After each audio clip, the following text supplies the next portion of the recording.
할렐루야, 날마다 새벽 만나러 여러분을 찾아가는 만나교회의 김태광 목사입니다. 오늘도 하나님의 말씀을 통해 하나님의 나라와 의를 구하며 이 세상을 보다 아름답게 만들어 가시는 저와 여러분들 되시길 소망합니다.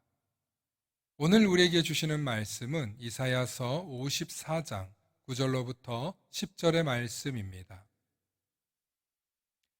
이는 내게 노아의 홍수와 같도다. 내가 다시는 노아의 홍수로 땅 위에 범람하지 못하게 하리라 맹세한 것 같이 내가 내게 노하지 아니하며 너를 책망하지 아니하기로 맹세하였노니 산들이 떠나며 언덕들은 옮겨질지라도 나의 자비는 내게서 떠나지 아니하며 나의 화평의 언약은 흔들리지 아니하리라. 너를 긍휼히 여기시는 여호와께서 말씀하셨느니라. 아멘. 오늘은 하나님의 자비와 긍휼 그리고 징계 그 두 번째 시간 여러분들과 말씀의 은혜 나누고자 합니다. 하나님의 백성은 잠시 버려두어도 다시 큰 긍휼로 그들을 모으신다고 7절에서 말씀하고 있습니다. 이 고백은 고린도후서 4장 17절의 말씀처럼 우리가 잠시 받는 환난에 경한 것이 지극히 크고 영원한 영광에 중한 것을 우리에게 이루게 함이니 하고, 잠시 우리에게 닥치는 환난은 차라리 경한 것이다. 인생에서 우리가 잠시 버려진 것 같고 힘들고 어려운 순간이 있을 때 비로소 우리는 현실을 파악하게 되며 장차 다가올 영광의 날이 더욱더 크고 무겁고 중요한 것임을 말씀하고 있습니다. 그런데 여기서 중요한 것은 우리가 잠시 버려진 것 같고 환난을 당할 때입니다. 우리가 힘들고 어려운 순간이 찾아올 때 우리는 외톨이구나, 내가 홀로 있구나 하는 생각을 합니다. 그렇습니다. 사람은 자신이 잠시 홀로 버려진 것 같을 때 비로소 자신의 정체성에 대해서 궁금해합니다. 그리고 나를 도와줄 사람이 어디에 없나? 더 나아가 믿음 있는 사람들은 하나님은 어디에 계시는 걸까? 하면서 하나님의 필요성을 강하게 느끼게 된다는 것입니다. 그런데 정작 하나님에 대해서 아는 게 별로 없습니다. 하나님이 어디에 계신지, 하나님을 어디에 가야 만날 수 있는지, 하나님은 지금 무엇을 하시는지, 하나님이 뭘 원하시는지 아무것도 모른다는 것입니다. 마치 어린 자녀가 부모가 어떤 심정으로 그 어린 아이를 키우고 돌봐 주었는지 아이일 때는 알 수가 없습니다. 특별히 갓난아이일 때 밤새 어린아이를 안고 지쳐 잠이 드는 부모의 심정을 아는 아이들이 어디에 있을까요? 열병으로 시달리는 아이를 안고 병원에 응급 상황으로 뛰쳐가는 부모의 심정을 아이들은 기억이나 할까요? 그렇게 자녀를 위해 진코를 다 빼주다가 보면 자녀들이 감사하기는커녕 왜 이것밖에 못 해주냐며 부모를 원망하기가 일쑤입니다. 물론 부모는 압니다. 나도 내 부모님이기에 저렇게 나를 지켜주고 돌봐 주셨겠구나. 그래서 부모가 되어보면 내 부모님의 고생을 기억하며 어린 자녀가 투덜거릴 때 웃어 넘길 수 있는 것입니다. 어린 나이일 때는 부모의 심정을 모르지만 부모가 되어보면 부모님의 심정을 아주 조금이나마 헤아릴 수 있습니다. 마찬가지로 인생의 풍파와 어려움을 겪어야 하나님이 어디에 계시는지, 하나님이 무엇을 원하시는지 비로소 깨닫게 되기 시작합니다. 그리고 하나님을 찾습니다. 그래서 하나님은 우리에게 잠시 잠깐의 환난과 잠시 버려짐을 당하게 내버려 두시겠다는 것입니다. 혹시 지금 이 순간에도 이 말씀을 들으면서도 하나님이 어디에 있느뇨? 나는 하나님이 원망스럽다라고 생각하는 분이 계십니까? 그렇다면 하나님이 어디에 계신지 알려드리겠습니다.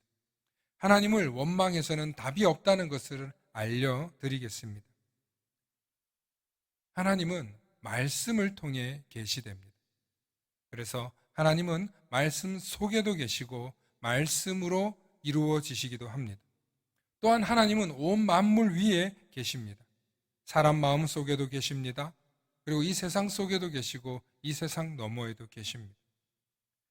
하지만 우리가 죄악으로 가득 차면 하나님을 발견할 수 없습니다. 하나님의 말씀이 보이지 않고 들리지 않고 느껴지지 않습니다. 왜냐하면 하나님은 죄와 함께 거할 수 없는 분이시기 때문입니다. 그래서 성경은 우리에게 알려줍니다.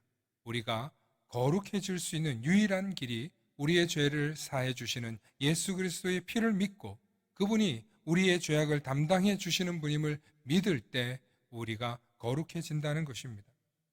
그래서 예수님을 통해 하나님 앞에 나의 죄를 고백하고 내가 죄인임을 고백하고 나의 잘못을 인정하고 하나님을 만나기를, 하나님을 뵙기를 원할 때 하나님은 만나 주신다는 것입니다. 때로는 음성으로, 때로는 영적인 다양한 방법으로 하나님은 찾아와 주시고 만나 주십니다. 분명한 것은 하나님께서는 우리를 버려 두시는 것 같지만 하나님 우리를 버려 두시지 않고 기억하고 계시고 관찰하고 계시고 지켜보고 계시다는 사실을 잊지 마시기 바랍니다. 그러므로 잠깐 버려진 그 순간에 우리에게 닥친 그 고난 때문에 우리가 하나님을 찾게 된다면 그것은 차라리 은혜인 것입니다. 오히려 그것은 하나님이 예비해 놓으신 축복이 변장하고 온 고난인 것입니다. 하루는 제 딸이 4살일 때 숨바꼭질을 한 적이 있습니다. 처음에는 아빠가 어디에 갔나 이리저리 찾습니다. 그런데 시간이 지나도 한참 보이지 않고 소리도 들리지 않자 아이가 대성통곡을 하기 시작합니다. 바로 그때 아빠가 짠 하고 나타나면 아빠 여기 있지 하는 순간 아이는 울던 울음을 멈추고 금세 안정을 찾고 웃습니다. 그 모습이 눈에 선한데요. 우리의 인생도 마찬가지입니다. 하나님께서 늘 지켜주시고 돌봐주실 때는 그 은혜를 모릅니다. 하지만 하나님이 없이 혼자 버려진 것 같을 때 우리가 두려움과 외로움을 느끼는 그 순간, 때로는 공포에 빠졌을 그 순간 하나님께서 찾아와 주시고 나를 만나 주실 때 안도감을 느끼며 하나님이 주시는 평안과 기쁨을 누리는 것입니다. 그러므로 하나님을 찾으십시오. 하나님을 만날 때 참된 평안과 안정도 누릴 수 있는 것입니다. 오늘도 우리를 홀로 내버려 두시지 않으시고 지켜보고 계시면서 우리가 더욱더 하나님을 찾고 의지하길 바라시는 그 하나님의 마음을 깊이 헤아리시는 저와 여러분들 되시길 소망합니다. 소망합니다. 샬롬.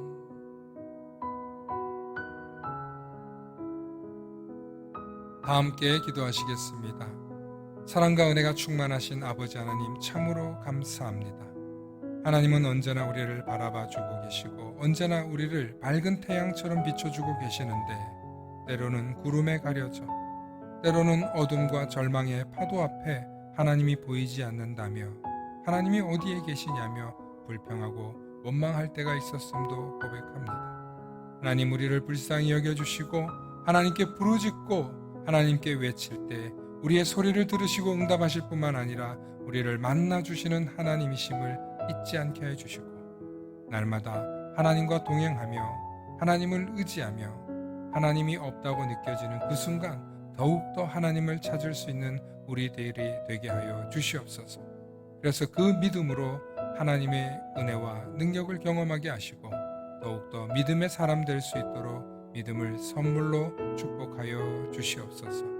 감사드리며 우리 주 예수 그리스도의 이름 받들어 간절히 기도 올리옵나이다. 아멘.